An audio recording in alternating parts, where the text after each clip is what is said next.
గండికోటలో విద్యార్థిని మృతిపై ఎటు తేల్చడం లేదు పోలీసులు. ఆ బ్రేకింగ్ న్యూస్ చూస్తున్నాం. విద్యార్థిని మృతి చెందిన ప్రదేశాన్ని మరోసారి పరిశీలించారు. ఘటనా స్థలంలో మరోసారి జల్లెడబడుతోంది క్లూస్ టీమ్. అయితే ఇప్పుడు మైనర్ బాలికకు సంబంధించిన కీలక విషయాలు వెలుగులోకి వచ్చాయి. విద్యార్థిని ఒంటిపై గాయాలు ఉన్నట్లు తెలుస్తోంది. తల, కంటిపై తీవ్ర గాయాలతో పాటు విద్యార్థిని మెడ, భుజంపై కూడా గాయాలు ఉన్నట్టు తేలింది. కాలి పాదాల వద్ద తీవ్ర గాయాలు ఉన్నట్టు తేలింది. నిన్నటి వరకు విద్యార్థిని ఒంటిపై గాయాలు లేవని చెప్పారు పోలీసులు. తాజాగా వెలుగులోకి వచ్చాయి ఈ విషయాలు. విద్యార్థిని ఒంటిపై ఉన్న గాయాల ఫోటోలు వచ్చాయి. ఇవన్నీ చూస్తే విద్యార్థినిపై దాడి చేసి హత్య చేసినట్లు అనుమానాలు బలపడుతున్నాయి. విద్యార్థిని ఎవరు చంపారు అనే దానిపై సస్పెన్స్ మాత్రం కొనసాగుతోంది.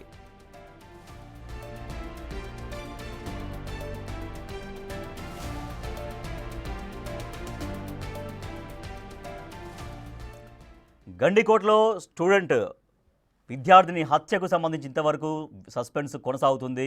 మిస్టరీ వీడట్లేదు. ఎవరు హత్య చేశారనేది ఇంకా పోలీసులు తేల్చలేకపోతున్నారు. అయితే నిన్నటిదాకా ఆ విద్యార్థిని ఒంటిపైన గాయాలు లేవు అన్నారు. కానీ ఇప్పుడు గాయాలు ఉన్నటువంటి ఆ ఫొటోస్ బయటకు వచ్చాయి. మా ప్రతినిధి శివ మరింత సమాచారం ఇస్తారు. శివ, అమ్మాయిపై గాయాలు లేవని నిన్నటిదాకా చెప్పారు. కానీ ఫొటోస్ రావడంతో ఆమెని కొట్టి తర్వాత హత్య చేశారనేది అనుమానాలు వ్యక్తమవుతున్నాయి. సో పోలీసుల దర్యాప్తు ఎట్లా కొనసాగుతుంది? ఇప్పుడు మరోసారి క్లూస్ టీమ్ అక్కడ ఎటువంటి ఆధారాలు సేకరిస్తుంది గండికోటలో?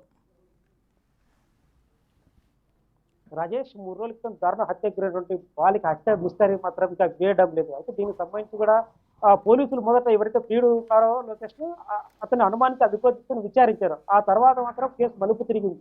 రాజేష్ కి దీంట్లో ఎలాంటి ప్రమేయం లేనట్టు కూడా మొదట గుర్తించారు. దీనికి సంబంధించి లోకేష్ ప్రమేయం లేనట్టు గుర్తించారు. ఆ తర్వాత మాత్రం కుటుంబ సభ్యులపై కొంచెం అనుమానాలు వ్యక్తం చేస్తూ కూడా ఆ కోణంలో విచారణ చేపట్టారు. అయితే దీంట్లో మాత్రం కొన్ని సంచలన విషయాలు వెలుగులోకి వచ్చాయి. బాలిక ఒంటిపై మాత్రం వివసన చేసి ఉండడం, అక్కడ అత్యాచారం లాంటి ఎలాంటి జరగపోయినప్పటికీ కూడా దాని హత్యకు గురైంది. అంటే ఈ హత్యలో ఎవరు పాల్గొన్నారు అనే అంశంపై మాత్రం పోలీసులు లోతుగా విచారణ చేపట్టారు. 3 రోజులు కూడా విచారణ కొనసాగుతూనే ఉంది.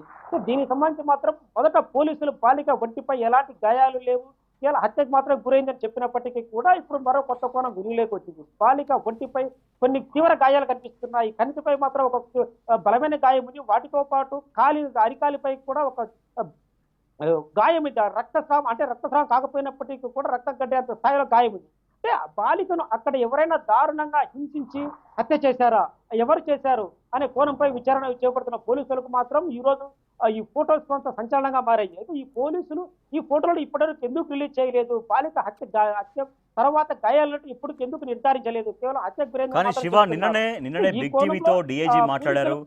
నిన్ననే బిగ్ టీవీతో మీరున్నప్పుడే డిఐజీతో మాట్లాడించారు. బిగ్ టీవీతో మాట్లాడారు. సో కీలక ఆధారాలు నిన్నే దొరికాయని చెప్పారు. కానీ నిన్న దొరికిన తర్వాత మళ్ళీ అనూహ్యంగా ఈ ఫొటోస్ బయటికి రావడంతో ఈ విషయం ఎంత సవాల్గా మారింది పోలీసులకి ఈ హత్య ఉదంతం? రాజేష్, ఇప్పటివరకు పోలీసుల విచారణలో భాగంగా కొంత అయితే ప్రాథమికంగా వాళ్ళకి ఆధారాలని చెప్పారు. అయితే నిన్న మాత్రం డిఐజీ బిగ్ టీవీతో మాత్రం ఆయన ప్రత్యేకంగా చెప్పారు, మా దగ్గర కీలకమైన ఆధారాలను ఇప్పటికన్నీ సేకరించాం, ఈరోజు రాత్రి 9 లోపు వీటి ప్రెస్ మీట్ ద్వారా వివరిస్తామని చెప్పారు. అయితే మాత్రం పోలీసుల వద్ద ఉన్న ఆధారాలు ఎందుకు వెల్లడించలేదు అన్న సందేహం వ్యక్తమవుతోంది. వీటితో పాటు కూడా పోలీసుల దగ్గర కేవలం ఒక సీసీ ఫుటేజ్ మాత్రమే ఉంది. సాంకేతిక ఆధారాలు లేవు. ఎవరైతే హత్య చేశారో వాళ్ళకు సంబంధించిన కాల్ డేటా ఆధారంగా విచారణ చేపట్టినప్పటికీ కూడా వాళ్ళకు సాంకేతిక ఆధారాలు ఎందుకు లభించాయి అనే దానిపై కాస్త సందిగ్ధంగా మారింది. అయితే వీళ్ళు ఈ నేపథ్యంలో పోలీసులు మళ్ళీ కేసును మొదటి నుంచి కూడా విచారణ చేపడుతున్నట్టు తెలుస్తోంది. ప్రతి అంశాన్ని మళ్ళీ క్షుణ్ణంగా పరిశీలిస్తున్నారు. లోకేష్ తో పాటు మరికొందరిని కూడా విచారిస్తున్నట్టు తెలుస్తుంది. ఇక్కడ జమ్మలమడుగు నుంచి కూడా గండికోట వరకు ప్రతి ఒక్కరిని కూడా గండికోట ప్రాంతంలో ఉన్నటువంటి స్థానికులను కూడా విచారణ చేపడుతున్నారు. వీటితో పాటు ఘటనా స్థలాన్ని కూడా మరోసారి జల్లడబెట్టారు. ఘటనా స్థలంలో హంతకులకు సంబంధించి ఏదైనా ఆధారాలు ఉన్నాయా? సో ఈ నేపథ్యంలో ఆ ప్రాంతాన్ని మొత్తం జాడపెట్టారు. ప్రతి అంశాన్ని క్షుణ్ణంగా పరిశీలిస్తూ ఆ ప్రాంతం అంతా ఒకసారిగా మరోసారి పరిశీలిస్తున్నారు.